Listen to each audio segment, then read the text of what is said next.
Hello and welcome to The Dive, presented by Mark's OnlyFans.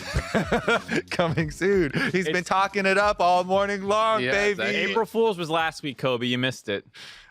Season 6, episode 13. 13. We've made it pretty far in this endeavor of The Dive that we have going. Yeah, Mark's OnlyFans is still in the storyboarding phase. Yeah. So Mostly just giving different versions of him singing Silver Scrapes. Different venues. But there are venues, real yeah. promotions that we need to do. The tickets are on sale now for the Houston Finals. Check out the pinned tweet on the LCS official Twitter account to get yours. And 100 Thieves and TL are going for sure. So if you're fans of those teams, Yes. get your tickets. We are really looking forward to seeing everyone there. Man, it was crazy how different it felt to have crowds back, even in the studio, with a couple hundred people, or I guess 300 or 400 people in the studio that fit here, which is a good crowd. But then it just makes me realize how crazy it's going to feel again to be in a stadium with, thousands and thousands of fans. Yeah, it was really funny. Me and Mark were casting, and at the beginning, even as we're loading onto the rift, they're coming out of the fountain, and Mark's like, "Oh, he's got a war trinket!" At 2 different games, Kobe had to be like off camera, take it easy. Game 1, the first blood was crazy for that. Yeah. That set the tone. And then I was popping off because I also hate when teams abandon Nautilus against mid. So I had a strategic point I hated. There was the crowd. I was just he was like, dude, you gotta come back. First kill of a series. We got paced ourselves. It was so good though. Oh my god, It was really fun. Game changer. I mean, we were hyping it up to be that, and it still delivered. At least for me. So For me too. I'm super happy. Yeah, and Flowers was loving it. He was popping off by the crowd. I mean, we were all loving it. It was really, really fun. And even just the fans that were here loved it, but even just watching from home, I watched from home for your guys' series, it makes a huge difference. Just hearing the crowd, hearing reactions to the crowd, being able to play off the crowd as a caster and stuff, and it's such a difference. It was so fun. I know a lot of players are saying they absolutely loved it too, and it's just a different experience. You could tell, even the vets were loving it. Bjergsen in his interview, I felt like he was giving some spice for the crowd, because he looked tired. He was sweating and stuff after that series was long. In his interview, he was he was getting in it. Yeah, but it was just it was a really great weekend. One of the best weekends for LCS in a long time. I do think it's been so long since we've had fans, but we might want to open the doors earlier or something, because I know at the very beginning too, there were open seats and stuff, and people are getting food or whatever. But I know that this weekend was sold out for a long time. Yep. All the playoffs is sold out. All playoffs have been sold out. I definitely agree on that point, because I know I was one of the people who was pushing we should get the analysts up there to show off for the crowd a little bit. And then they were still grabbing their seats in the last 10 minutes before the show. That's normal for sports though. It's normal, but I also I don't know when the doors open. Maybe people were just milling around, but there's not that much to do in the studio. So after you get your concession, people were playing games and stuff. There's the little I know there's the little area. Thingy. Oh, it was open. People were playing games and stuff, I think, in there. And I don't know if you can buy merch in there and stuff. I don't know what all has been reopened since we came back. And I'm going to send a camera person this week through there to show off the fan experience. Account for every person. Let me see your ticket. No, I didn't mean that. I meant to show where what you can do with it, because I didn't even know that was really open. Yeah, that was open, and I mean people were at concessions. I know concessions getting food and stuff, and I think people were outside, meeting some LCS folks and stuff like that. So some influencers, I'm sure. Yeah, we're hanging out and whatnot, and I know all the Path to LCS casters were out there, and so there was some stuff going on. But yeah, I mean all the playoffs, my understanding, was sold out within a day or two of the tickets going on sale for every game. Yeah, and I know a lot of people. I've had 10 people reach out to me you got some of those tickets? Yeah, and there's nothing. Even lots of people working for Riot are all trying to buy tickets and stuff. Everyone wants to go. Yeah, people are DMing me asking for tickets, and then after I was like, okay, I'll ask. They're like, okay, by the way, I need 7. I was like, what the hell? You should open with that. Yeah. Excuse me, you need 20 tickets. Yeah, gonna need some planes for my grandma too. She's not in state. We should get together and set up a little watch party of our own. Start charging people for that. There you go. You get your 7 people. I got 5 people. At Mark's house. We got a little rent out a bar. Yeah, you even have your overhead. cats. You can charge to pet your cats and stuff. Yeah. Perfect. Little cat cafe. Yeah. All right. Well, it is great, man. It is great having everyone back.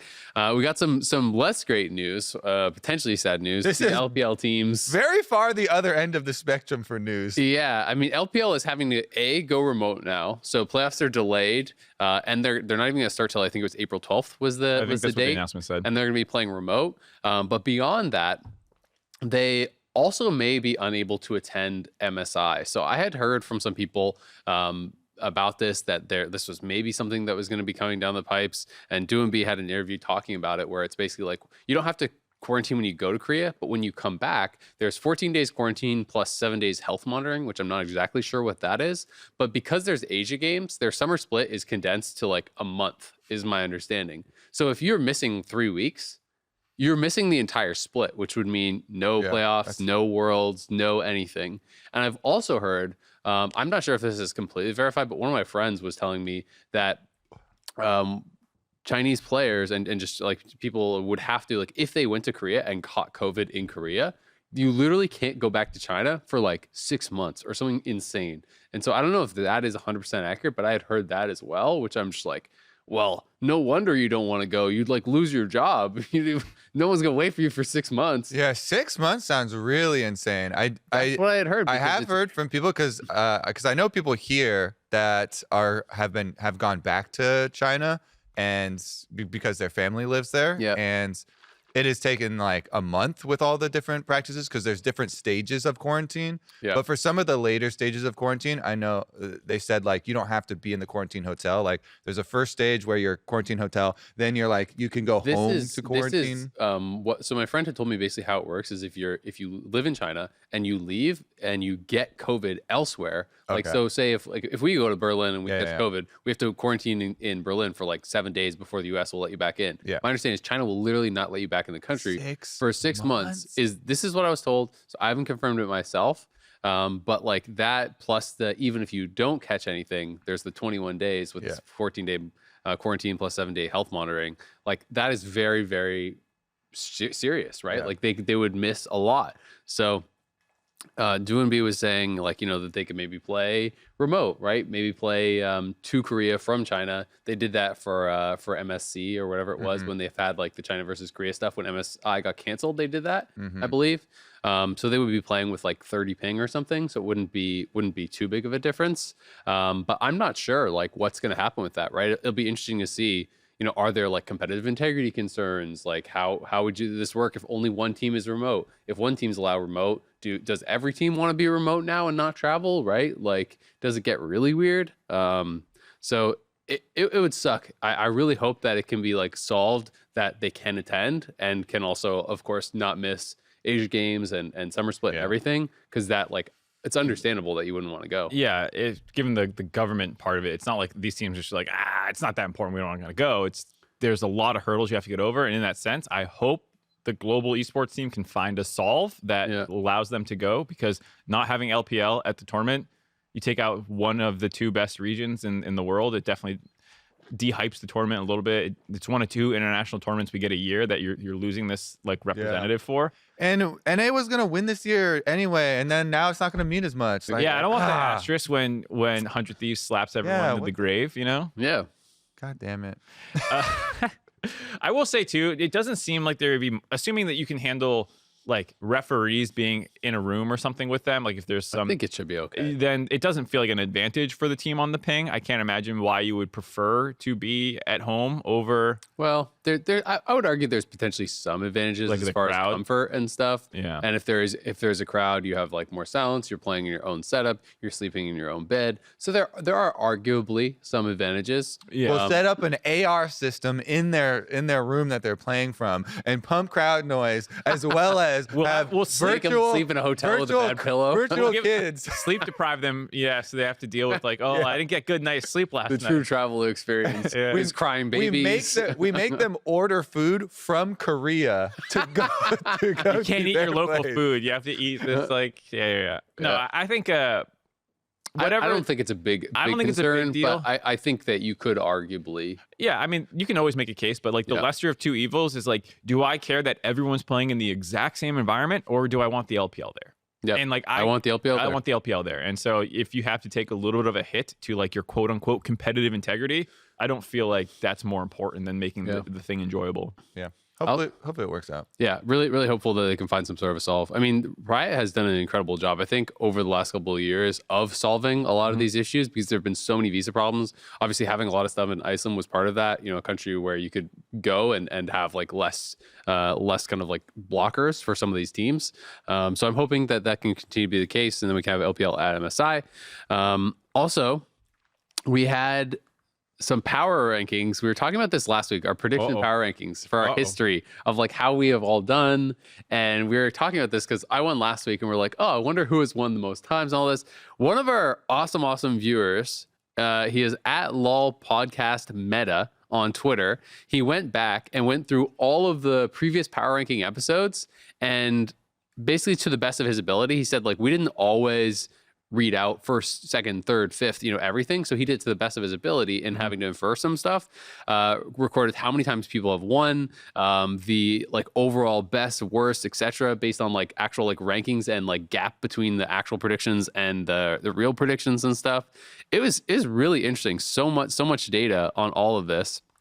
It turned out I've won 5 times, Kobe's won 4 times, and you've won once, Mark. I haven't been here. But you haven't been here since the start. So I guess that means that also he gave out titles, and I got best overall for most average, close to perfect rating. you beat me by 0.01. Well, So just saying, because you chose to list that you won one more split. If you ain't first, you're last. And I won more. And he said I'm best overall. So That's for the GG. prediction thing based on how close you are. So it was Kobe's was.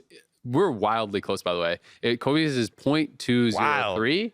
I'm 0.204. Mark was 0.208, and then Jat was down at 2.2. So here, yeah, I'll read the bullet points that he wrote. Best overall, Kobe, 2.03. Oh my God! Worst overall, Jat, 2.2. Jat, gone. To be fair, he did have less data, but it was bad data. He was the lowest. So Worst individual, Azael, Spring, 2020, 3.6. Yeah, Best individual, Kobe, 2020. Hardest split, 2020 Spring, average 3.5. Yeah, it's interesting because the worst individual split was me at 3.6, but our average for that one was off 3.5. So we must have horrible predictions in spring 2020. Well, and to be fair, Kobe's saying Azael had the worst split. You guys were tied in spring, 3.6 off. I'm not saying it. I'm reading his award. Yeah, I'm tied. Is it tied? Yeah, it's go to the second page of the ranking. Oh, that's so funny. I'll see if we can do this. If we can make this public and put it in the description of the YouTube video. I'm sure we can. Yeah, I'm sure we it's can. literally just a tweet. Yeah. So hopefully we can get this so you guys can muck around this document. It's really too. fun though. I love this historical stuff, but not the important part. Number of splits won. So 5, 4, Azael, so the overall there's something called overall average by split and overall average score. I'm not quite sure exactly what the difference is there, but of the three of us by overall average score, you're actually 2.09 in the lowest. Oh, interesting. So I think Azael it has like the highest ability to get things right. He's like the most varied. No, he got lucky once. No. I've won 5 splits. He's won How the did I most get lucky splits. once? He's won the most splits. All the other ones you earned. You got lucky on one. Okay. So the worst split was 2020 spring, where you guys shared 3.6. Yeah. And then I had a 3.3 that one. Yeah. So we all did horrible. That on was a horrible one apparently. Yeah. We were just horrible that split. Yeah. This is really interesting stuff. Yeah, Best split by each caster. Kobe had the best split with an average off by 1. Yeah, so that was like really good. That's really good. On That's average, basically like 10, right? You know, is the like total difference. Whereas I won this time with what was it, 12 or 14? I think it was 14, Yeah, 16, 18. so his was a really good one. Yeah, which the other thing is to tie it back into our conversation last week about how bad I felt. We both felt like we did terrible, but looking at these numbers, Not close to as bad as some bad ones. This was like an average to kind of okay split. Yeah. But I think what makes it different, I was perusing through the actual like hard data about like where we're getting these wrong.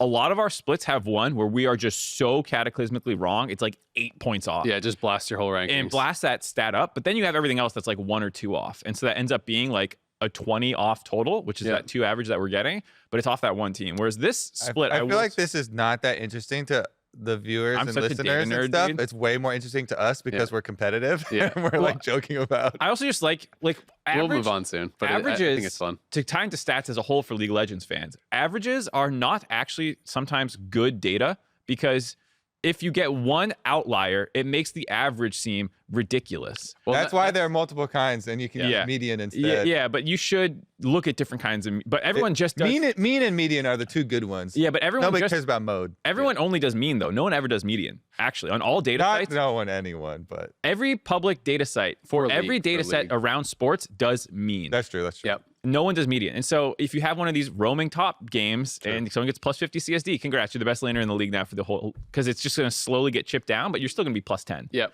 And so that's kind of what was going on here, to tie it back into something more relevant to people. And to defend Jad a little bit, I think that it was like one split. I remember he had predicted CLG as first, and they got what, 9th, 10th, and that was the Broxus split, I think, or maybe it's the Rainover one. It was like, and I think it was Rainover. It was Rainover. Yeah. So it was like one of those where it's like, yeah, his like average is bad, but like he probably got super blasted on that one because he was mega off, right? His first team was literally like last, which obviously, like, you know, you can criticize or whatever. But 2020 spring was that with Doublelift getting 9th.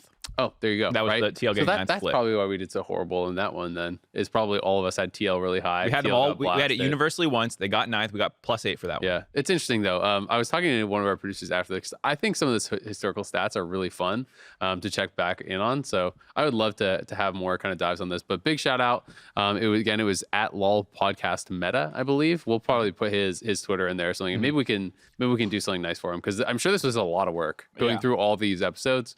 Maybe we can send you some merch or something. Definitely a big shout out. Yeah, I like data. I spent like an hour just like messing around here looking things up. Yeah, really fun. So another, I don't know how I would classify this. I think it's pretty weird. Obviously, there was the Immortals AMA that happened pretty recently. Tim Seven Houston, I think, was the guy who was kind of like broke the news or whatever you want to call it. But like, you know, he tweeted about it and people started reading through this. And there was one bit that people were really kind of like hyper focused on, which was basically Immortals grades their players and then publicly post your grading like at your desk, essentially, based off of scrims and so on. Yeah, right? for that day, each day you get a grade for how you did the day before or something. Yeah, and like I know it's like kind of like, oh, is it the carrot or the stick? It's supposed to be motivating, but like to me, it almost feels like dehumanizing. It's like really kind of weird. And I feel like a lot of this stuff has kind of been proven that like positive feedback often is much more conducive to improvement, rather than something like this where it just feels like you're almost being publicly shamed if you have a bad day. There's no way that helps. There's no way that helps. Yeah. It's just full stop for me right there. Yeah. I think I it's can horrible. I can see the ideas, but it feels like one of those translations from one of those business classes where they're just like, grab hold of any metrics that you can, and like, oh, why aren't we winning? We need to find, you know, data-driven success here. And they're like, okay, well, we're gonna label everything and grade everything, and that's gonna be way better for a team game. And honestly, it's one of these things where you really miss from what you're trying to do with the implementation. Yeah, it's not going to have the effect that you want. So I read the whole AMA, and like it seemed like to that point, it felt like things were not going well, and like management stepped in and started like implementing these new procedures. But to that point, they don't seem particularly well thought out, because like I was trying to glean how they were grading, you know, to be like, well, maybe there's a way that they're doing it that I haven't thought of. But it didn't seem like there's any way that you can not subjectively grade them, because what you're working on in scrims, if I pick a volatile matchup that I'm not comfortable with, and I'm like, all right, I'm going to try playing Jax into this top because that's what I want. We're doing in scrims this week. Try and play through topside, and like you struggle a little bit. Like, how do you grade that? Was that it's about a C? Yeah, you're like, what's the metric when you talk about data-driven things? The most important thing is to actually set up the things correctly so that you can then use that data. But there's no way. It didn't seem like, and not one that I could think of, where you're gonna be like, you should win by CSD, and if you don't win by CSD, that's a B. If you can't win, that's like one letter grade off, and you're like, I don't know what they're doing. I can't imagine a way that's like conducive to like, well, I'm trying to learn. I'm not trying to win this game. So how are you grading this? I also just think it's like, to me, the problem is with the like public posting at the desk, right? Like where it becomes this really weird thing. Because teams track scrim performance. That is not new. Like teams are already doing this. Teams already have, and coaches already have an opinion on how you're doing in scrims. They track performance in scrims. They track we have win rates of all they our track champions. CSDs, they track all kinds of stuff to have a clear idea of like what they believe your performance metrics are in scrims, right? And to deal with that, it's just like taking it to the next step of like motivationally showing you did bad by putting a C on your desk. You got an A+ though for your game yesterday. Yeah, and that's why I say I understand what they were thinking, and I know exactly where this was coming from and the type of people that implement these, because from being an industrial engineer and working in factories, these are exactly the types of practices that are used to increase the efficiency of manufacturing processes. But increasing like an assembly line efficiency is very different than running a 5-on-5 team game where relationships and these public perceptions are so much more important. And it's trying to shoehorn some of this stuff. You know, there's this thing, and for many years, there's been this obsession with Kaizen and all of these you know, these buzzwords of improvement that there's so many different business practices for. There are like, they have different terms too. There's like black belts in the different types of efficiency programs and stuff that they come up with, and they all have good basis for things that are easily measured. And practices that are very straightforward. You know, baked 8 cupcakes today, and Mark bakes 12. Exactly. If you're trying to create better, if you're trying to make a car, which is where a lot of these come from, Toyota was the company that started so many of these. Genshi Genbutsu, you know, go and see these problems and try and figure out how can we actually implement these. If you're trying to make a car, it's a much different thing than if you're trying to perform this game as a team on stage. And I always see that, you know, that try and seep in, and you get this like clash of worlds, which is very funny to me because I don't use, you know, that degree or that stuff very often anymore, but you can always kind of, well, and like, incorporate you can come up with like metrics, but they're so troll. Like, Kobe, I'm going to grade you on your casting. The way I'm going to do that is by average concurrent viewers and also Twitch chat interactions during your cast. So for every interaction, you should, like, for every viewer in chat, you should get X amount of interactions. And if you're below that, then you probably didn't have a good cast because you didn't say anything funny enough or, you know, clever enough to get the emote spam. So I'm going to start grading your cast now, Kobe, and give you like a letter grade. And it's like, but is that actually conducive at all? It also like, incentivizes incorrect, like exactly. Well, the other part that I'm getting at here is that, you know, the players are not machines. Yeah. So like you can do all these improvements to a machine assembly line, but psychology is a very big factor in this game and in your performance. Yeah. And it's been proven, if you go, Andrew Huberman is the head of neuroscience at Stanford. And he has a podcast where they actually go into the best ways of progressing and learning, and a failure rate of like 50% is extremely inconducive to progressing in learning any sort of technical ability.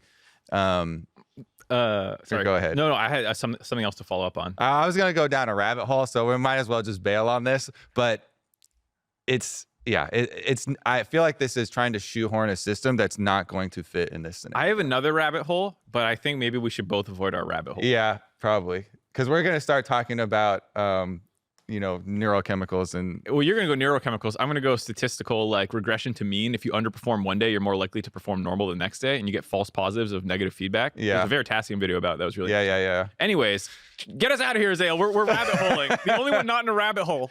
Yeah, I mean, at the end of the day, it's a bad look for Immortals, who are already in 10th, had a bad split, and it feels rough, I think, for the players. I do understand the intention though, and I think that they'll take this feedback. Yeah. You know, I don't think they're going to go through with it after seeing that. And it does feel like this, like, man, you can tell there's a really intense need to improve, and you can tell that want is there, and that's not a bad look, right? No. It's just that they're going about it, and this implementation is poor. Yeah. And they'll see the feedback, and they probably won't do it.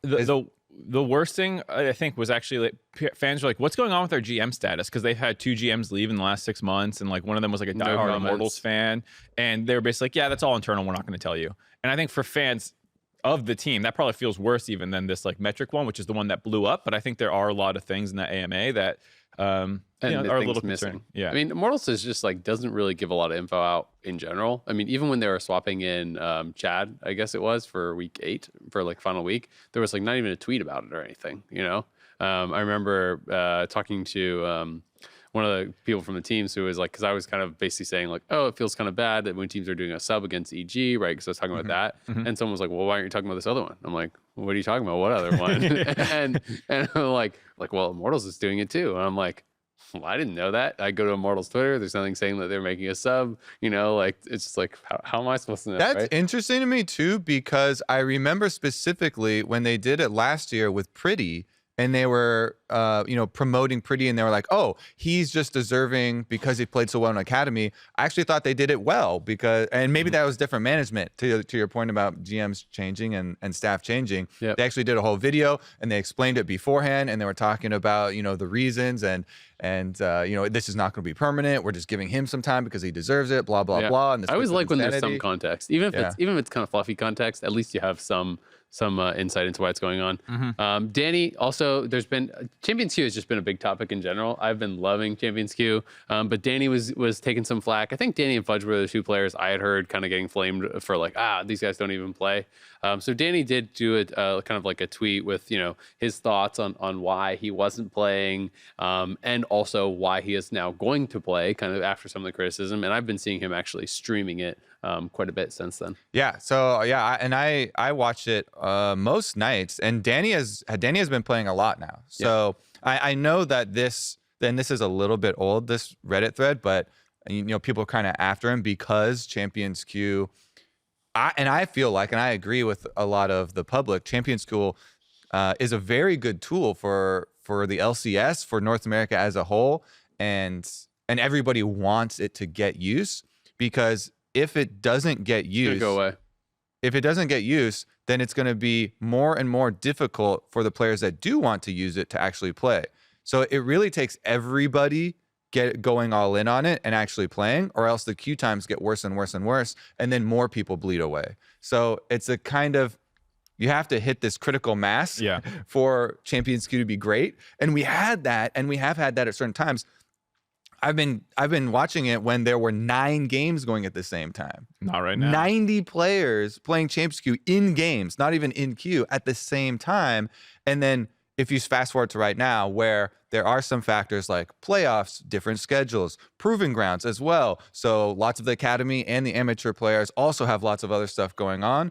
And people who have been eliminated from playoffs, they're probably taking breaks. But what has come because of this particular time is that there are 1 or 2 games of Champions Queue all night. Last night I watched, and there were only 1 or 2 even up at the same time, because it's dwindled down to so few people playing. And when some people stop playing, the queue times for everyone else get worse. So then more people stop playing, and it's a Let me pick your noodle on this. It's the first year. People don't know exactly how trends go, and like I think in some sense, like you want to say, even if you're knocked out of playoffs and not playing a competitive game for 3 more months, you should be playing Champions Queue. But like realistically, I bet some people went home after their season ended or whatever.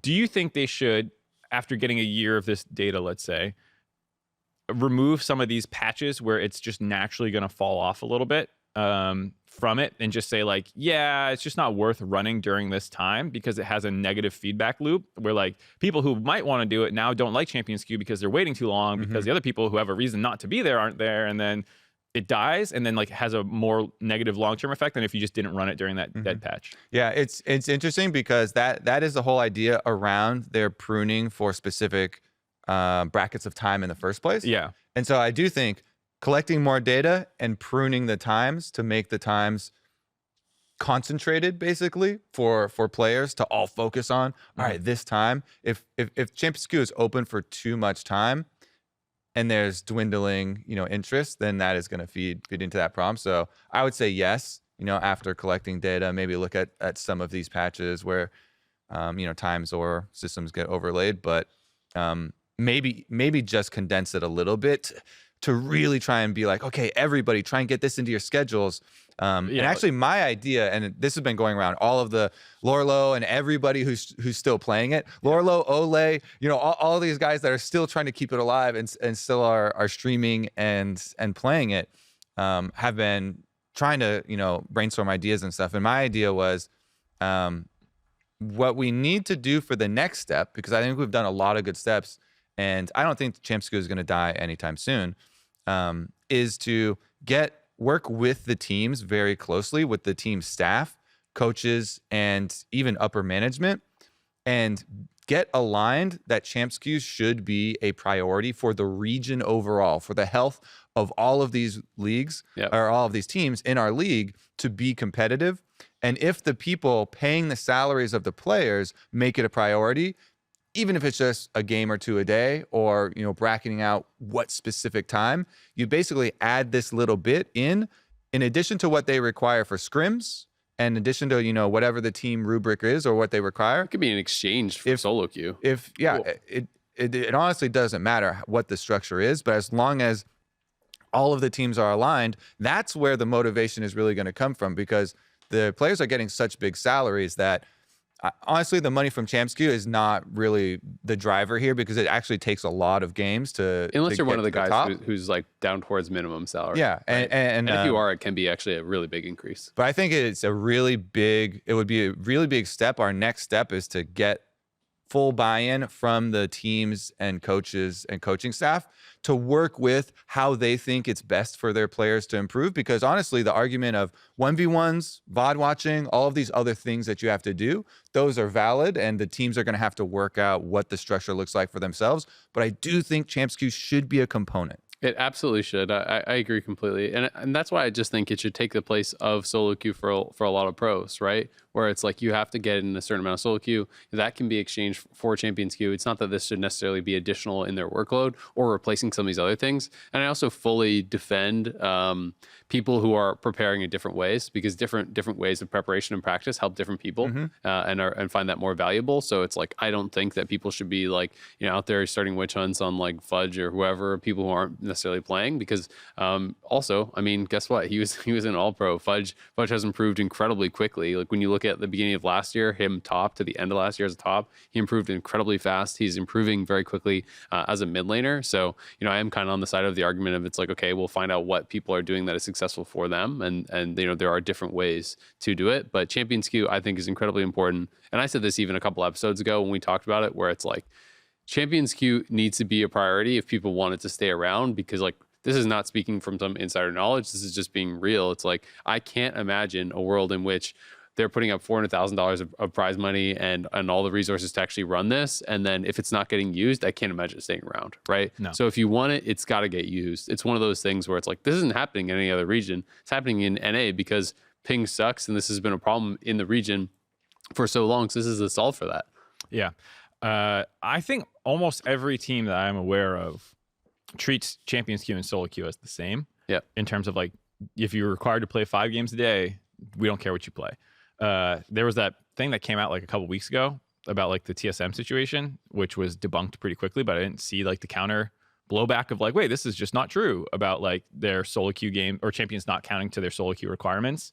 So like, I think every team does at least prioritize it equal to solo queue, but I think to that point you could try and raise it a little bit more and be like, hey, you should really push your players more to do this than solo queue. If you want to make it 2 required champion queue, if a player has to play 5 solo queue games a day, make it 2 champions queue games, because that's higher quality practice anyways. And like, I know some people, the queue times can be longer in champions queue, and that's one of the reasons they prioritize. They're for sure longer. Yeah, and that's why they prioritize it over solo queue.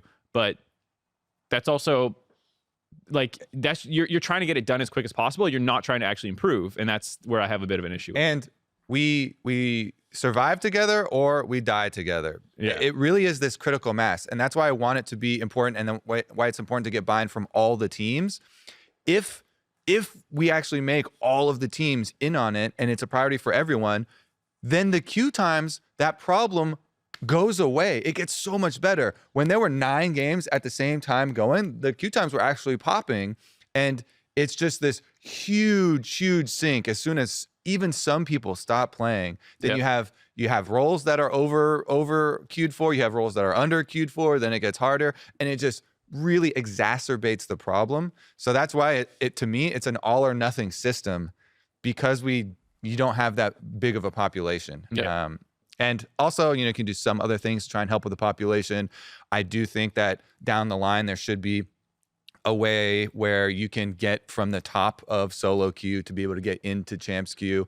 And as, disciplinary measure, hey, you can always get kicked out, right? Yeah. So it's not like you should be really scared about some toxic person or one trick getting promoted in a champs queue, because they can just get kicked back out again. Yeah. So I think that system should be there to also then start to help solo queue. And down the line, we have a really healthy system. Yep. Hopefully that will continue. I mean, I've just really enjoyed watching the streams, and I'd also just encourage pros. It's like, this is such a good opportunity to like build your own stream and brand, because people love watching those games. Like it is just good content. The comms you'll get fans just by having funny How comms many more or people whatever, Tomio or was it Yukino Cat or whatever his name is from Tomio, I like any game that's Tomio's in, I'll watch. Yeah, exactly. He's actually really funny. Yeah. So it's definitely really fun. This weekend, our producers arranged having a number of questions be actually recorded at LCS from fans for the dive. So that was really cool. We have a first one here. This one's coming from Dylan Marshall. Hi, my name is Dylan Marshall. I'm from right here in Los Angeles, and my question for the dive is, based on this weekend's performances, which team would you send to MSI? So which team would you guys actually send to MSI then? I assume we're kind of focused on, obviously, upper bracket. It's probably TL or 100 Thieves, unless someone right now. Opium, C9. Yeah, you have to choose right now. It is April 6th, 11:04 a.m. They're playing SKT tomorrow. 2022. They're playing SKT. Who are you going to send? Is it just 100 Thieves for everyone? I still feel like I have some belief in the TL side. I don't know. I think TL is still really strong. When I try to think about the teams, it's like, did 100 Thieves turn into a more impressive series? Yes, for sure. I think they did. But like, did their opponents play at a lower level? I also think yes. I think that C9 really kind of dropped the ball and just, I don't think, played well. I think 100 Thieves played up and C9 played down, and it turned it into an absolute stomp. I feel like EG played like much better than C9, and that was a competitive series, but I don't think it necessarily means that TL is worse. And I still think that TL is such a versatile team, and I think more well-rounded, because my concerns for 100 Thieves are still there around like how they actually play the map in more even games, because I still feel like they kind of need to win through team fighting, where TL doesn't always need to do that. But 100 Thieves is really good, and clearly a lot better than we had expected a couple of weeks ago, at least. I am still adamant that 100 Thieves does not have to win through team fighting, because Someday believer. Yeah, but even with the Tryndamere, they like always just group and fight. Not true.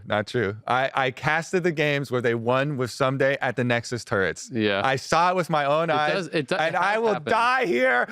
We've had weeks ago, Kobe. We've had this conversation every week, and I will die on this sword. We definitely haven't had it every week, but I don't know. I think just because they have done it sometimes doesn't mean they often do it, right? Yes, but it also means that they can do it, and they can. Sure, some of these but they don't often do it. And that's the thing, is that it's like, usually when they're playing against top teams, it's like, yeah, they have they ever done this? Yes. But like, I think TL is way better at their objective setups and how they actually enable split push when they're ahead and stuff. Like 100 Thieves, usually their way to win the games is they go to Baron or they go to Dragon, and they start it, and you have to come and they fight you, and they're really good at team fighting, right? Like, they're strong laners, they're good individuals. I just think that they have had that weakness. It's not to say that they're a bad team, but I think they are a less well-rounded team than TL, and I would definitely stand by that. I mean, I think you can make the case that TL is a more well-rounded team, while also saying that 100 Thieves can win multiple ways. Because I think they can win multiple ways, but would you not agree that, but the vast majority of the time, they try to win their games through the vast majority of the time, every team in this meta wins through team fighting. But they struggle to close out games if they can't get a team fight, and this has been a problem for them for like a year and a half. All last year was the same thing. They would be massively ahead, and they wouldn't close games quickly because they're not good at actually like playing out through sides. I really do believe that. Yeah, I feel like a lot of these things can also be leveled at Team Liquid, so I don't think we're gonna get too far here. They're on opposite sides, and there's no the ceasefire cannot be reached. I know now too. Like I'm gonna have to go back and get VODs of Team Liquid, and they have not had significantly more split push victories than No, but 100 Thieves I just think they're way better at advancing the game through like taking over a third quadrant of the map, farming out the enemy jungle. Like they bleed out teams better, and I think they snowball their leads better in those ways than 100 Thieves. That's my major criticism of 100 Thieves, is that generally it's like they get ahead, and I feel like if they cannot force action through a 5v5, the game stagnates very quickly, and I think that was their problem last year, and I think that was a lot of their kind of like my criticism of them this year. Though they are playing very well and they could easily win the title, like they are a championship contender, I just think 100 Thieves aren't as well-rounded as TL. So it's like, if I had to choose now, I would choose still TL, I think. Based off this weekend, I'd probably go 100 Thieves, because that's what the question. I mean, it's very close for me, as even though this argument is sticking. You're on the other side. I'm a staunch defender of 100 Thieves. I would be very happy with either of these teams going, because you can make the argument that, especially with the addition of Whippo, Core JJ is very good at getting picks. Whippo is introducing a lot of extra picks that were not there. Especially when he's on Gragas, these Gragas engages from him.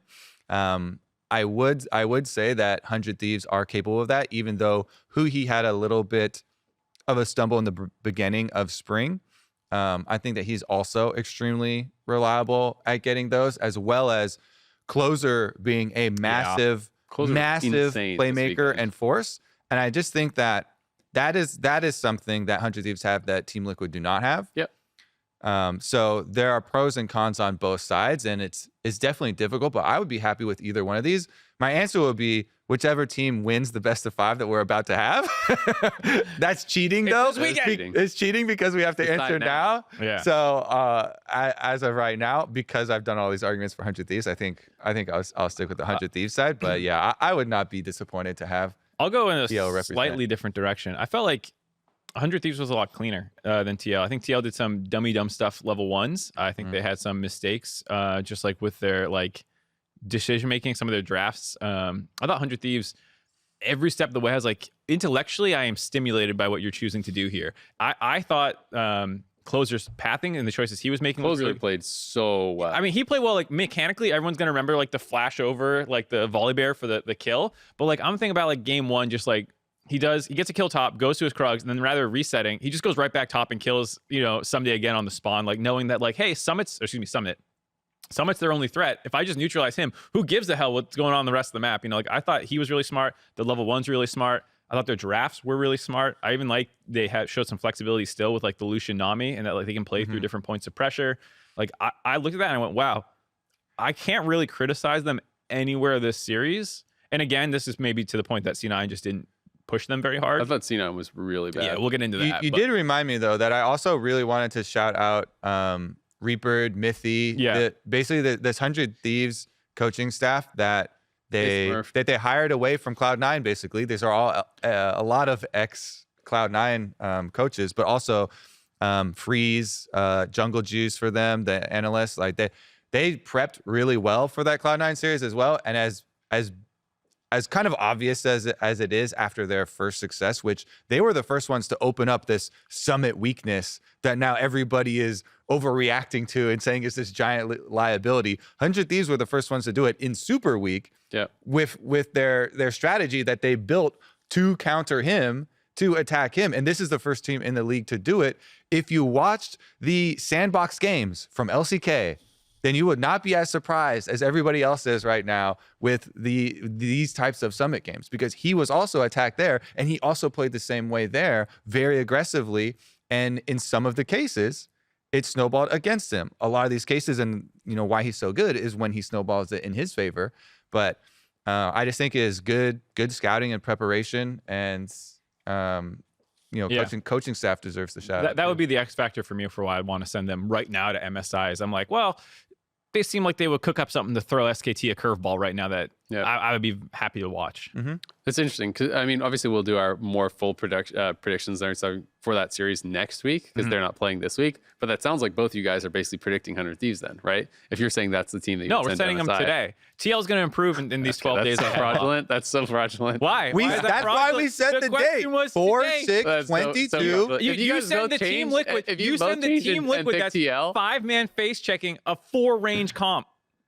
You send that team there. I'm like, don't send those guys to yeah, but MSI. that's the same team. You can't make that argument. Of I'm like, gonna be it watching a changes in full week. week of Champions Queue and listening to scrim Fraudulent, data. Fraudulent, It's not fraudulent. If you guys predict TL, then this is just like some straw man arguments it's that not. are happening. I have been in playoffs where my team sucked ass 1 week and 2 weeks later but you're was not good. gonna you don't get to watch their scrims. It's not your changes. are gonna Also, taste I'm fine predicting 100 Thieves, so Yeah. I would stick with 100 anything. Thieves. Yeah, I'll do well, whatever I that's- goddamn want. yeah, and you'll be a fraud. It's really interesting though. Like, I mean, I think 100 Thieves played incredible. I don't think that there's anything that you can knock them for. It's like, it's not their fault that C9 played poorly too, right? Like their prep was great. Their in-game play was great. Clearly there's FBI even said in the interview, he's like, we didn't really have to show much because they sucked. You know, I mean, he's like, they were firing shots. I think it's pretty funny. I mean, yeah, they also that was not, unprovoked. Yeah. This has been something that's been going on between Cloud9, especially like Fudge and the 100 Thieves players. With the So hoodies that was over aggressive trash talk. That is not like we shouldn't use that as basis for analysis because it all started with like the ping pong thing where they were flaming Huhi and then all the 100 Thieves players were like, we're gonna clap you. exactly, Yeah, and then they did, which Yeah, turns into a very very ego. Yeah, sort but of- I actually kind of like that though, where it's like, I like that when Huhi's getting kind of some trash talk, right, from C9. No. I like that the boys show up and it's like your squad has your back, right? Like because it feels lame if you have to defend yourself from it. So it's like his teammates go in there and they're like, cringe ratio, like Huhi's the best and we're gonna clap you, right? And then they do it. And I think that's kind of sick. And I think that if you're Huhi, that feels so good, right? To be like, your team has your back. Your team has confidence in you. it's the exact opposite of what happened with Spica when everyone, like the whole community was like, Spica's the problem. And no one was like, no, I like Spica. He's fine. Yeah. No, and it's a really big point, and it kind of even circles back to the beginning of the podcast where we're talking about the psychological aspects of this game and playing as a team, and those being very big, important factors in how you're going to perform. When your team believes in you, it feels good and it changes your confidence. And this 100 Thieves team, this came from the Golden Guardians core. Like these players have played together for a long time now. Yeah.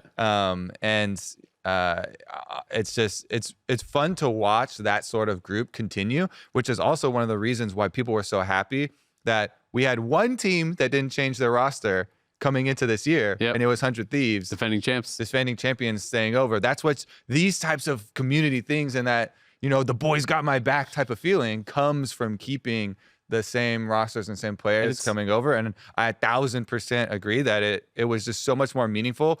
He literally didn't say a tweet word at all that whole week. Yep. And he still got a fat dub. It was funnier too that Closer was one of the biggest ones talking shit, and then he's like popping off the hardest, going like legendary. Yeah. I mean, it feels like that, right? As people are trash talking your friends, you're like, we got to stump these guys, like show them they're wrong. So I mean, Closer had, I think, the most impressive single performance of anyone in this last weekend, from any of the teams that played. He was just incredible, which is why I'm also like C9 played bad. And yes, 100 Thieves showed you the blueprint to maybe beat C9. They beat them in Super Week and then they obviously took them down in the series. But everyone I saw on social would be like, that's all you have to do. You just do this to them.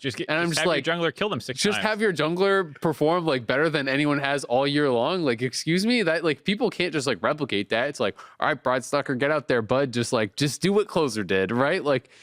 That's why I found it kind of funny. It's is there something that you can learn from? Are people all going to ban Jason R or at least try it? Yeah, probably. But can you replicate what 100 Thieves did as far as actual gameplay? I think that's a tough ask. Yeah, I'm cracking up at the blueprint metaphor because it does to me immediately evoke this all right, we're going to make a heist movie. Okay, we got this sick blueprint. We stole the blueprint from the 100 Thieves, locker. Now, all we have to do is look around the room, and we're going to have all our specialists to make our heist team, right? Okay, so in the corner, we've got the jungle specialist, Closer. Wait a second, we don't have Closer. Like, where's our jungle specialist that goes legendary every game and, gets pentakills We've on got the people? tank top laner who can solo kill Summit. Yeah, it's like, all right, we got the blueprint, but do we have, Ocean's Blueprint. 11? Be real good. Be better than them. Yeah. Okay. Go ahead. Oh, I was gonna transition. Yeah, go for it. All right. So we talk a lot about 100 Thieves. I got to talk about the losers a little bit because they'll be the ones playing this weekend. It's the loser side of the bracket. So FlyQuest and Golden Guardians up to the plate. And kind of focusing on C9, we have another question from someone in the studio. Gabriel had something for us. My name is Gabriel. I'm from Santa Barbara, and my question is, what do Cloud9 need to do in practice this week to make that lower bracket run? I think it's interesting, right? Like as far as like what do they need to actually practice to make that run? I mean, I think that there was a lot of just like they just played bad, and that is part of it. But clearly, I think they're going to need mostly like some different champions that they're comfortable within top lane. Either they want to play more heavily through it and have answers to tanks, or they want to have some different options where like he's maybe playing weak side on some safer picks and not playing as aggressively, and try to play more around the other side of the map. But like, I just think that their drafts were also like not great. Yeah. And like with how well Berserker was playing in team fighting, if they just had like drafted for 5v5, like he could have maybe carried some of those games, right? It was a 3-0, but like Berserker almost 1v9'd a couple of those games on Zeri. Like he was playing really, really crazy. If they had just drafted for 5v5 and he played as well as he did, those could have been some wins potentially.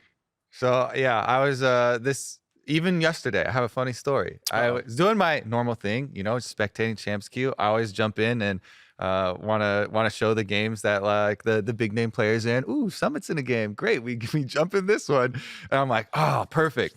We'll collect some data. Are they going to be able to adjust in this week of practice to having topside focus? So let's look at the enemy jungler. And I think it was Inori in this game. And so they're playing against Summit. And I was like, good, both junglers are starting on the bottom side. They're going to go up to Summit's lane. Everybody knows. And Inori goes up there as Volley Bear all the way from bottom side after 2 camps on a 240 timer to gank Summit way before, enemy jungler's going for level 3 camp timer. And Nori's like, nah, it's Summit. I'm skipping an extra camp. I don't care if I'm going up there as level 2. I'm gonna gank him right now. And he ganks him right at 240 before the normal gank timer would be for him. And it turns into another like chain couple of kills onto Summit. He goes back, he ganks him again. And I was like, it's happening again. Like people are bullying him from Super Week on stage in playoffs. So it's going to continue. To that point, he's going to get a lot of practice with people ganking him on every single timer in the game. Yep. Well, And he's always going to have to worry about these sorts of things or alter her draft in some way where you won't be exposed. Yep. So here's my problem with Cloud9, and it's been something that I feel like solidifies his actual regular season MVP, but I really don't think the rest of the team can carry. If you want to put like eggs in their basket. Berserker can late game. Carry in team fights. Late game for sure. But what would you power rank Winsome? Just gun to your head. What would you put him at supports? I don't know, 5th, 6th, 7th, something like that. I would think almost everyone else in playoffs, and then you can potentially debate some of the other ones like Biofrost over him, who's not in playoffs. Yeah, he is charitably the 7th best support in the league, and their laning stats. His CSD is fine for Berserker, but they're super far down in 4%. They're not super proactive. They don't roam very well. I think you can watch Winsome's laning if you don't want to rely on stats and just realize it's not great. And I don't know if you put Summit on weak side, like how does Cloud9 play? I actually like there's 2 plans for how they adapt, because that's the question here. Do you invest more into Summit and fix that play style, which can get exposed currently with his champion pool or gank timer windows, stuff like that? Or do you try and develop a plan B, which is like suddenly Fudge and Berserker and Winsome need to step up in the early game? And but do you need to step up in the early game, or can you not just like draft like what some teams are doing, where they just draft purely for 5v5 and they scale and they just hope they team fight better than you, right? Because like I don't know if you win the championship doing that.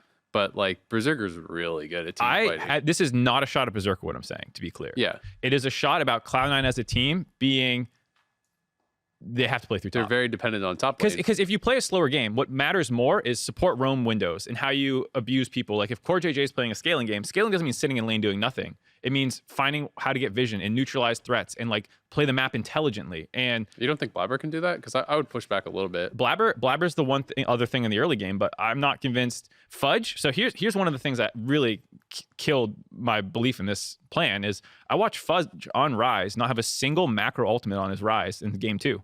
The slower paced game where they're supposed to be accelerating and trying to like make things happen and be proactive, he didn't use a single one. His first aggressive realm warp was 24 minutes in a team fight that they were already winning.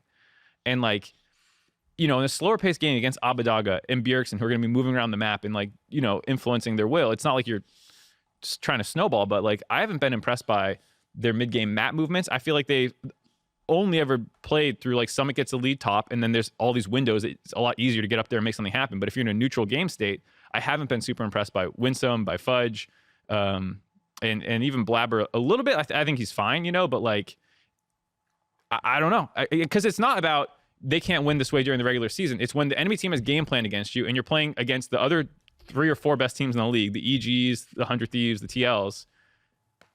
Can you play that slow game against them and actually win?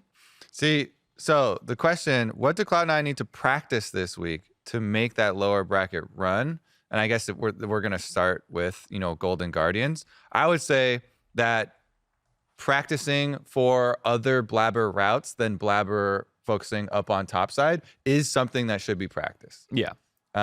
Whether or not you have faith that they can successfully turn that into wins. Can you put is the topic for practice? Yeah, that's why I think it's interesting. Is like, can you put him on Malphite, Ornn, Gragas like TL can do, or Impact can do, or Blippo, Impact someday can all do that. I don't think C9 can win against teams playing that way. I've got something for you. So. Go. You've been looking up for a while, so I know you got something good. Yeah, well, because so basically, like I just wanted to respond to the Fudge thing because I wanted to confirm this, but this is what I remembered, and that was the game 2 is where Abdaga gets first blood on. No, it's game 1, isn't it? No, it was game 1.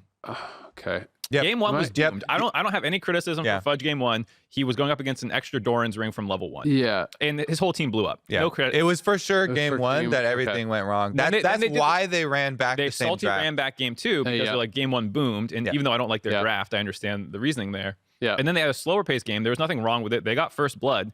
And after first blood, when 100 Thieves pulled back their aggression, C9 did not get a kill until 24 minutes into the game. Yeah.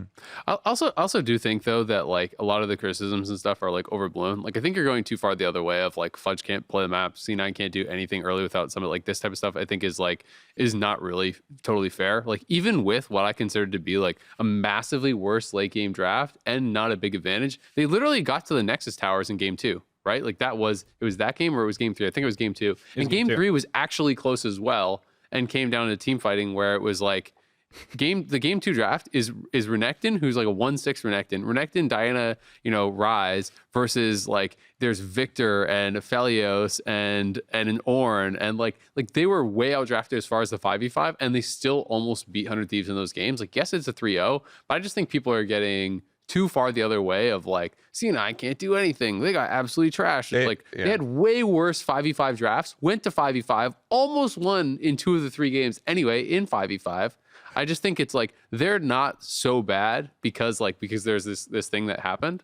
And I just think people are getting too extreme about it. Like I think it's fine to put someone on Gnar and have him play weak side. He did that for Live Sandbox and he did that successfully in a lot of his games. And draft for 5v5 and play with Blabber as your early game pressure. Especially, people are 100% overreacting, especially because I'm for sure predicting Cloud9 over Golden Guardians in this upcoming match. Sure. They just got blasted by 100 Thieves, and people are. I got a bunch of questions about, is Summit this giant liability now? Like how do you go from literally everyone is best player in the entire league, and now everyone's like, is he this giant liability that is dragging Cloud9 down and they aren't going to be able to succeed at anything? I'm like, are you kidding me? Have you even watching all split long 2? Cloud9 fought their way out in team fights out of other losing games, all split long. They were just blasting people in straight up 5-on-5. So I think that is probably going to be the biggest thing that Golden Guardians are going to have to overcome in their matchup coming up this week. The one final wrinkle I'll throw in there is I disagree that it was only this weekend. FlyQuest lost. They had the I didn't say it was only this weekend. No, I know, but you're saying like people are looking at only this weekend. Well, I do think people are getting really hyperbolic because of this weekend. It's getting worse because this weekend, but like the FlyQuest loss was one where, you know, they put some Summit on Trinamere, got like a 40 CS lead, and then team fights came around, and you know the rest of the team didn't do anything.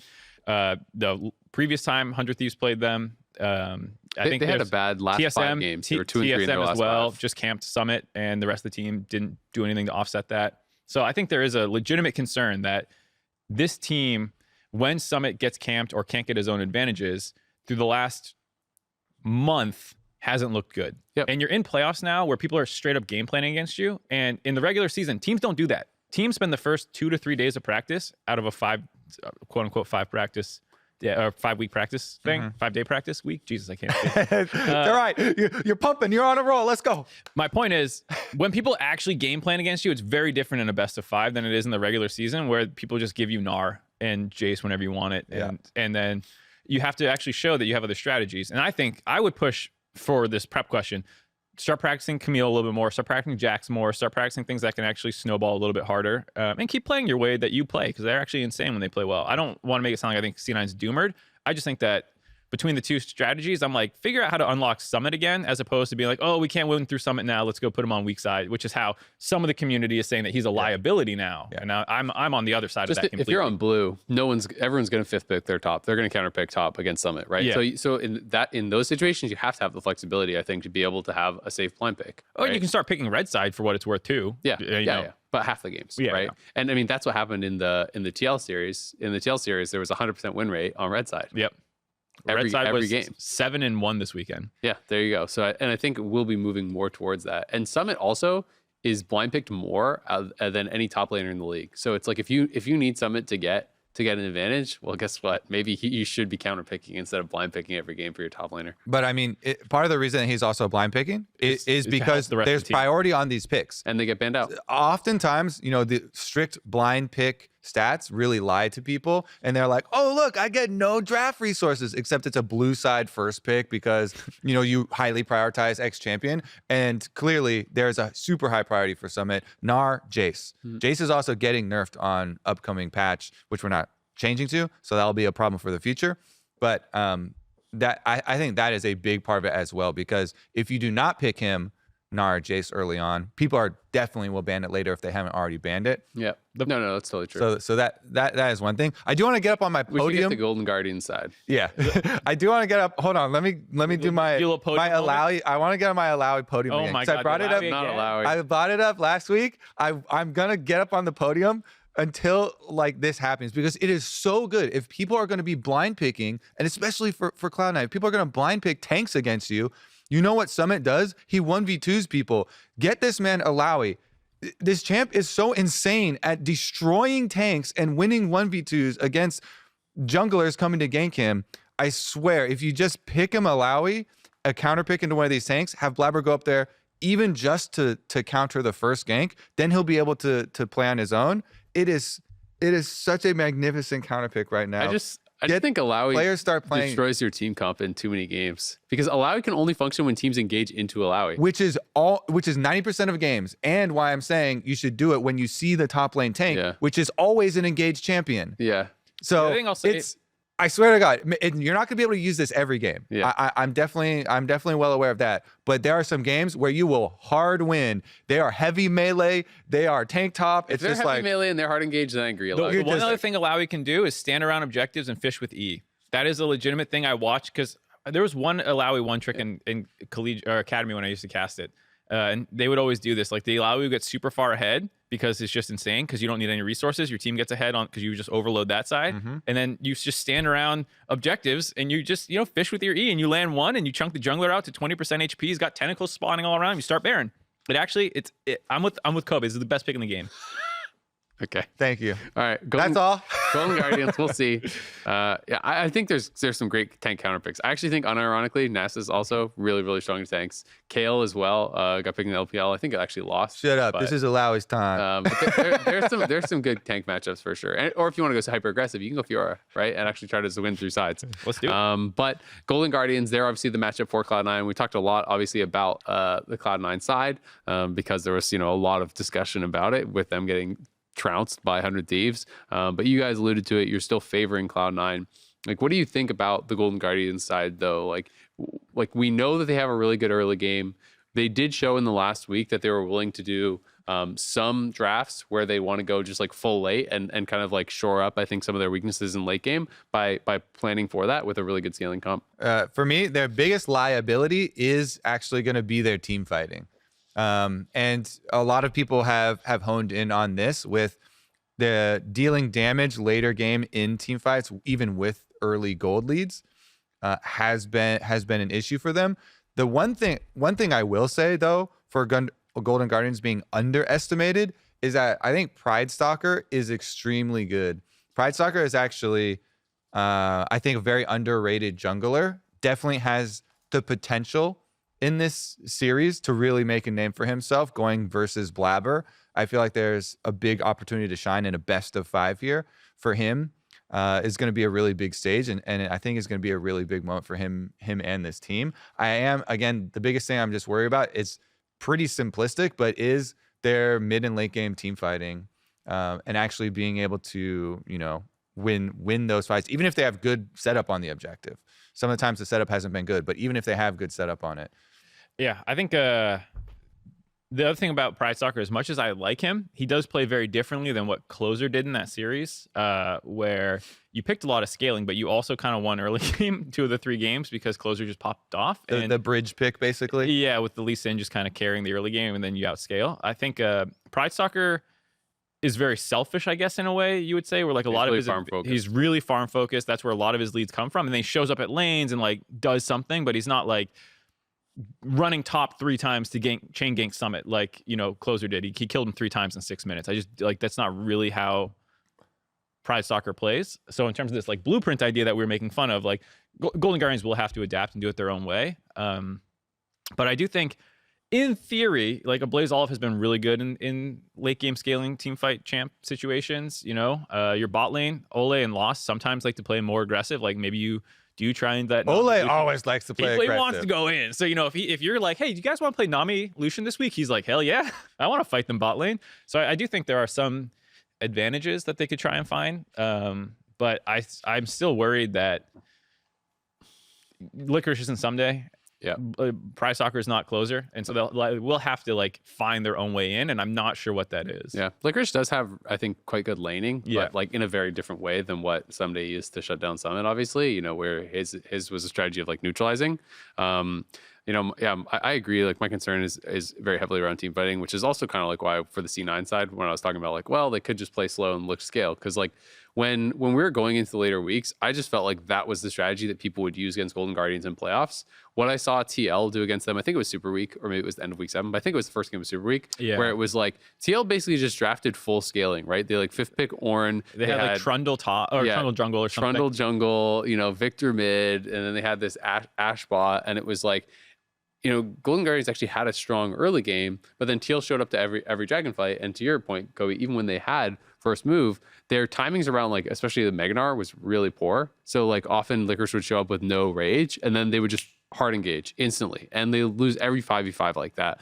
And I think they had some similar issues in the FlyQuest loss as well, where it was just like it felt like it was going pretty well for a while early on, and they did the Nocturne Kennen, like you start off lights, you flank. They were trying to do some setups for 5v5, but again, it was like Ornn on the other side. It was Orianna, Felios, right? Like FlyQuest used a similar strategy to beat them, where it's like you ban out, I think, some of the like high volatility early game stuff. You pick for a 5v5 late game.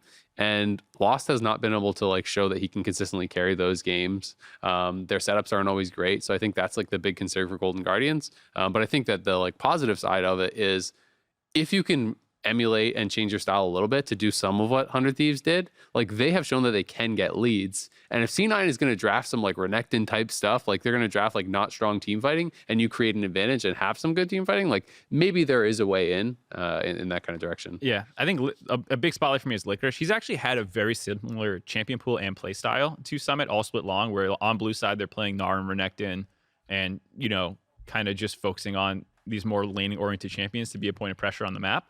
And I just don't think Licorice can do that in a best of 5 versus Summit. So he will kind of be forced to either play harder counter picks or go straight scaling for his team. But like you said, that might not work well for the whole team. So Licorice versus Summit, for obvious reasons, is where I'm most keen to watch.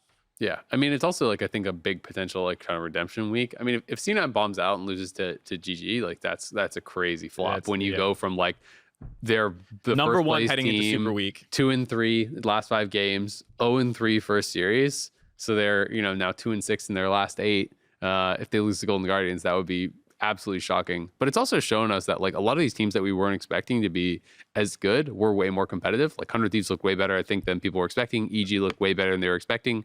So I'm excited to see what Golden Guardians looks like. It's funny how back you go to judge those expectations, because at the beginning of the year, we were a top 5 super good teams, in LCS. And then we're like, quickly, okay, never mind. Cut TSM. They're out of there. They're definitely not in. So it's the top 4, really, really super strong teams. And I'm just glad that we did show this weekend that we're back to that. And it is true, and sometimes you go on these roller coasters and best of ones through the regular season where expectations are ping ponging back and forth. But it is top 4 teams are very competitive, with Evil Geniuses and 100 Thieves looking really strong and way better than they had in the few weeks leading up. Yep. Yeah, it's gonna be a really interesting one. I still have C9 winning. I mean, I still have a lot of belief that the team can. I think people are honestly really crazy if they're not predicting Cloud9. 3-1 C9. Yeah, I agree with that. 3-1. Yeah. You're on the same. But it's going to be an interesting one. And I'm really excited to see what the prep is from Golden Guardians. Drafting game 1 is actually going to be so interesting for me to see if they really, truly just try to like be 100 Thieves and think that that's the key. Well, they might not even get to. Maybe C9's like, we're taking red side, because they should have side selection, I believe. So. Yeah, they should have side selection for game 1, I would think. Yeah. It's going to be really, really interesting. EG versus Fly. We didn't talk too much about the EG TL series. Obviously, we touched on it just a little bit. But EG really did push TL. I mean, game 1 and game 5 were pretty disappointing, and people are going to be hyper focused on the draft, of course. Mm-hmm. Those I think were both Renekton games. The last game was Renekton in Italy. Game 1, I can't remember exactly what they drafted. No, I think there was only one. Only Renekton was the Renekton in Italy last game one. Yeah, game 1 wasn't Renekton in Italy, but I couldn't remember if it was Renekton as well. But game 1 they absolutely rolled over, and that was like, I cast that game and I was like, oh, it's a 3-0 and it's not close, right? Because it felt like a lot of the bad games from EG where people are super critical of their drafts. And I think rightfully so at times. I do think that they just are so poor without engage. Game 1, they had no hard engage whatsoever.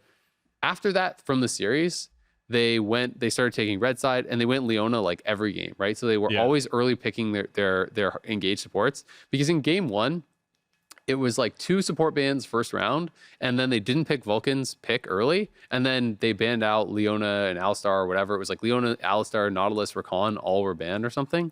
So he ended up going, I want to say it was like Lulu or no, it was Yumi. It was Yumi game 1 that he played. But whenever they play these no engage comps, EG just looks hopeless. Like they're not clean enough early to be able to play with no engage. They need to have the ability to actually, I think, pick their own fights and be proactive on the map.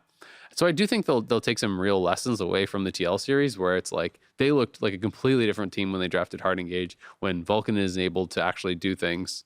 And they showed some cool flexibility. Like the lane swap was actually really cool with Jojo going top with the Lucian. That was really, really interesting. And I think that was like a nice wrinkle to their game plan. So I'm pretty confident in EG, actually. I'm pretty. I mean, they for sure could have won this series. They for sure could have beaten Team Liquid. They were so close. And even if you throw out, oh yeah, they should have won game number 3. The game number 5, you could just tell they were so amped up. The beginning of the game, and they draft this super early game, and I'm just like, okay, this is one of the things that we were contemplating when we're projecting towards, oh, our crowd noise is going to affect which teams win. Does experience really matter? This is game 5 of the playoffs with fans back for the first time. And EG draft an all early game, and you could just tell everyone is so pumped because they force so many plays that they don't have to. Yes, they are eventually going to get outscaled, but they rushed ahead to that timer by forcing some of these plays. I remember the one bottom triangle brush. They engaged 2v3, flashing and rise ulting forward because they're like, oh, we gotta get him now. Like, oh my god, they were so close. Jojo also was like level 5 rise, like yeah, it was also he roamed top and a lot of people were criticizing the roam top to kill off the tank, whatever tank Team Liquid were playing at that. Yeah, and they're like, oh, you roam just to kill a tank. I was like, that was a good kill actually. The second roam off the reset, backing and then roaming bottom and getting no play there and losing 2 more waves off of that, because the first roam up the top he only lost 1 wave and you got the kill. And even though it's Sion, it's hard because Sion's body gets back up and clears minions. But you need to do something. It still was a good reset timer for both of them, and you only lost 1 wave. But you compound the issue with the second roam. Then he got really far behind. He was behind in experience, and then they tried to force in the tri-bush, and then also the next play that was by River up by Dragon, and I was just like, oh my god, I can see it happening. That there's so many factors. It's like, okay, so it might not just be pressure of game 5. It might not just be crowd noises. It might not just be that they've got 2 rookies that haven't played playoffs before. It might not just be any one of these things. Yeah. And it might not just be, oh, we have an outscaling team comp, and our prep in the game, the minutes leading up to going to this game is like, coach is like, yo, okay, obviously we get outscaled. We got to make this play here. We got to make this play here. We're going to be on a timer, but it's okay. Like all of those things just, I felt it spilled over into these plays where you're just like, hey man, what are you doing? It's like, I understand you're on a timer, but they just forced so many of them. I felt like that was a lot of EG as a whole, that series. Like even the game before that they won was like the 4 range comp, which is like, it's pretty sus to run that comp a lot of times, but they got the level 1 first blood and they were able to keep this level of aggression. I think didn't they get 2 kills at level 1? They killed like 3 people. Or was it? They got 5 flashes and I think 3 kills. Because all 5 members of TL face checked them. I thought it was 2 kills because I remember thinking mid, like Jojo had a kill and like Danny had a kill. Maybe it was only 2 kills, but I think they got all 5 flashes out or something insane. Yeah, at least 4. It was like the game's over. Kind of like you have all these prio lanes and no flashes on your enemy. It's like, and then they got kills on them while they had no flash. Yeah, which was the biggest thing they hammered. Yeah, home. So like that game was super over. But that is a very like, whenever you have all range and just a Leona as your only front line, like that's a pretty doomed draft if you don't get ahead. Because it's so hard to walk in and like do normal objective things. But I will say, even that game, they had some team fights against Team Liquid that were pretty impressive from behind, where, you know, Impact has that insane flank kind of thing. Yeah, kind of the final stand in bot lane. Yeah, I feel like they went into TL knowing that they're a slightly worse team, probably, and needed to like take some of these more volatile drafts and these more aggressive level 1s where they had that really cute brush camp on Bjergsen that time. That was big brain. Yeah, that was super big brain. So going into FlyQuest, I think that they have shown that they can play this way, but I don't think it's the only way that they necessarily need to play if they want Vulcan on engage, Impact on frontline, and playing a little bit more slow pace against a FlyQuest team that I think that they can actually just outmuscle in some of their lanes. Yeah. Like you can do a little bit of both, of win early game and win late game by drafting that way. And I think that's something that they didn't feel they could do against Team Liquid. So I have a lot of confidence for EG going into FlyQuest. It is really interesting because it's like, the glass half full is like really creative level 1s and aggressive stuff. The glass half empty is like the only games you won was games that you got massive level 1 advantages, right? And so if their opponents' reads are that you need to play these risky plays, people will do line of scrimmage level 1 every game, and they'll just like defensive ward, and they won't let them do anything like that, right? I don't necessarily think they need to do that against FlyQuest. And if I was FlyQuest, I would just go for like full on scaling, because I think that is where they have looked their best. Just draft for late and depend on their ability to actually 5v5. When they took down TL, like both their Vagar games, they were able to win like that. And when I think of game 5, I actually never thought EG had a chance in game 5, to be honest with you. Like it just felt like there was such an enormous disadvantage as far as team fighting. And Sion, I think, is such a good answer into Renekton Nidalee, because you're playing a tank that doesn't need a lot of gold, and even when you kill him, He's going to ult back to lane. He's going to TP back to lane. He's going to use his zombie to farm the minions. And they had Jinx, Tahm Kench, Veigar with Sion. Yeah. It's like it's definitely not a good draft, but the issues were exacerbated by their. I mean, Renekton getting like all inning on Bwipo and getting solo killed when Impact didn't even have his ultimate, right? Like that was reeking of desperation. Yeah. That was like, we lost, didn't we? All right, time to try something. Yeah. So I agree with you fully that they were forcing. But I just think that draft was like 90-10. You literally have to win. You have to force like a 15 to 20 minute surrender with that. Draft. you have to be 10K ahead, or Jinx or literally more. has to 1v9. Yeah. Well, Jinx was on the other team. They Hans had Jinx. Wait. They had Felios. Oh yeah, Felios. The other team had Jinx Veigar with Tahm Kench protecting and Sion frontline, and Viego also outscales. So it was and like Santorin was playing incredible that series. Yeah, too. yeah. Santorin did such a good job. Like Inspired took so many camps in that game, but Santorin actually was getting more done as far as the gank, so he was pretty even on gold. But this will be an interesting one because FlyQuest, I do think, is a good 5v5 team. I think the teams somewhat have similar weaknesses where they're super reliant on their supports for engage. And I think we kind of saw that when they did the tiebreaker at the end of week 8, like at the end of Super Week, because they were that finals matchup, right? I'm remembering that correctly, that it was at the end of the tiebreaker bracket, EG versus Fly. And I remember in that game, FlyQuest did one of those kind of like weird mid-game drafts where they don't really have hard engage and they just got absolutely rolled. So I do think priority on engage supports is going to be incredibly high.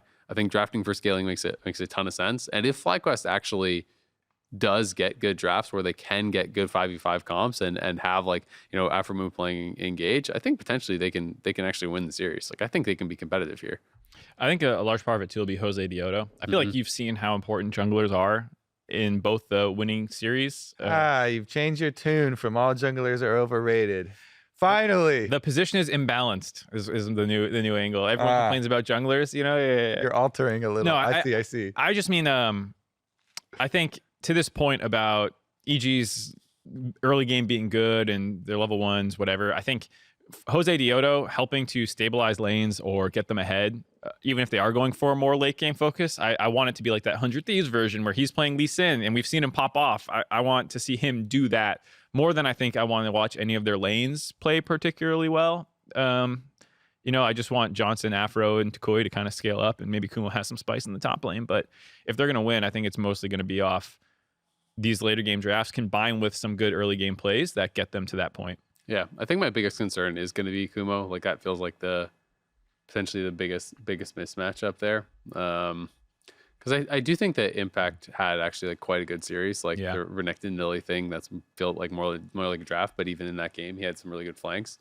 And I think that's going to be tricky for them. But like I think Takoi can stand up to JoJo. Like I think he played better than him for a large majority of the split.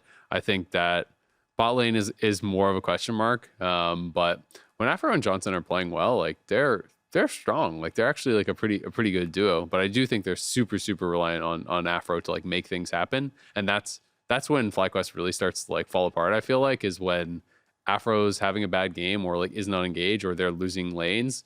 Then they tend to just like kind of turtle up and not really do anything. Yeah, I feel like Kumo has started to quietly emerge as a like secondary playmaker for them. And I do like his versatility. Yeah, that man will play anything into the top lane as well. So it does give them also some more versatility for counter picks or team comps and stuff from top lane too. So we shall see. You guys on the EG side for predictions? I am. Even though I'm in FlyQuest merch, it's an EG angle. Wait, you actually wore team merch onto the dive? We've done it all the time before. No, we have not. I think merch is only you. I've worn my 100 Thieves hoodie before. I've worn C9 stuff before. Yeah, I've never worn team merch on the dive. Yeah, you show up all the time in your 100 Thieves hoodies, though. No, I don't. I haven't worn a 100 Thieves hoodie in like at least a year. Well, you were remote for 2 years. Because we were literally told when like there's fans and stuff in the studio, like don't come. I don't wear team merch. I don't wear team merch to the studio. So yeah, we is definitely just you. We is literally just I see Azael. I wear it. You don't outside. because I literally never wear it. You're all in Cloud9 merch, 100 Thieves merch. Yeah, outside. I'm just trying to help FlyQuest out here, all right? Look at this. Yeah, FlyQuest did send us all merch. That was very nice. Yeah, I wore it on stream. There you go. But that's at home. Yeah. D9 also probably sends me more merch than every other team in the league combined. C9 is goaded. Yeah, C9 sends us so much merch. You know who Shout out sends to none? TSM. Yeah, that's true. I think that's like the only team that sends 0. Yeah, TSM. I don't think I've ever gotten merch from TL either, but maybe I got- TL just doesn't like me. Yeah, I got Probably. some from TL. I got TL stuff. Yeah. Immortals. We got TL stuff. Yeah. Immortals. Well, you work for them. Yeah. Yeah, it's been a while. I'm still wearing like their purple one with like the derp horse. Oh, you know? I like that. Yeah, I bought still one of wear those that shirts with the Dare Force thing. Yeah. Yeah, that was fun. But it should be a good one. I'm predicting EG. I think it's like a 3-1. I do think that I do think that it's going to be like EG getting ahead, and I don't think that FlyQuest have enough of an advantage as far as like team fighting in late game to actually be able to do too much about that. And usually when FlyQuest falls behind early, I think they kind of just like turtle up and lose their proactivity. I mean, I'm just worried about Takoi getting ganked after the last weekend. This man died to every single gank. I think that's step 1 for practice for this week. Get some wards I out feel like around I mid and super respect caster them. cursed him because I remember talking about how he was really good at avoiding games. I remember the exact moment, Yeah. and he died to every And then he single died gank, to and every I was single like, gank. interesting point, mister. Yeah, I remember that too. Okay, it's funny because I was monitoring his games from the previous week and for the last couple when I was thinking about All Pro, and I was like, damn, he is so good at avoiding ganks. I'm going to talk about this on broadcast. And then he goes in Fraudulent. and he just absolutely dies to every gank. And Hyde did Proto Pros with the 2 supports that killed him. Yeah. And both supports are like, yeah, I don't know why I didn't back off. He saw me on the ward. I Yeah, it was cleared his really ward. weird. That Yeah, last week what are he you got talking about? He blasted. dies to every game. Yeah. That was terrible. I think that's something that you can just be like, bro, get your head in the game. Yeah. Just like wake up, have a coffee. I don't know. Yeah, he was snoozing. I'm 3-1. What do you guys? 30 and a handshake. 30 and hits 3-0. Not a game. I'm going to go 3-0 too. All right. Well, that'll wrap it up for us for now. Remember, if you're watching us on YouTube, hit that subscribe button so you don't miss an episode of The Dive. And also, when you're sending us your questions on Twitter, I get a lot of questions throughout the week, but you guys don't use the hashtag. The hashtag, The Dive Critical. LOL, that is how we actually find the questions when it comes to episode time. There's too much crap on our timelines to actually be able to scroll through and find them all otherwise. So make sure you're using the hashtag so we can find your questions and have them on The Dive. We appreciate everyone that's sending If you have a them. limited number of key presses, actually don't even tag us. Just put the hashtag. That's and what we search We'll by. still find it. Exactly. We'll still find it with that. You can also check us out on Spotify, Apple Podcasts, Anchor.fm. Keep sending your questions there. Thank you everyone who showed up to the studio and submitted your video questions that we are going to be having in some of the episodes for the coming weeks. And the LCS playoffs are back Saturday, 1:30 p.m. PST. Cloud9, 100 Thieves. That is not true. It's Cloud9 GG, 1:30 p.m. PST on Saturday. We'll see y'all there. I like it though. This is the Cloud9 fan copium. All right, we're gonna play Cloud9 versus 100 Thieves this weekend. rematch. Be there. Hasn't happened yet. We'll see what happens.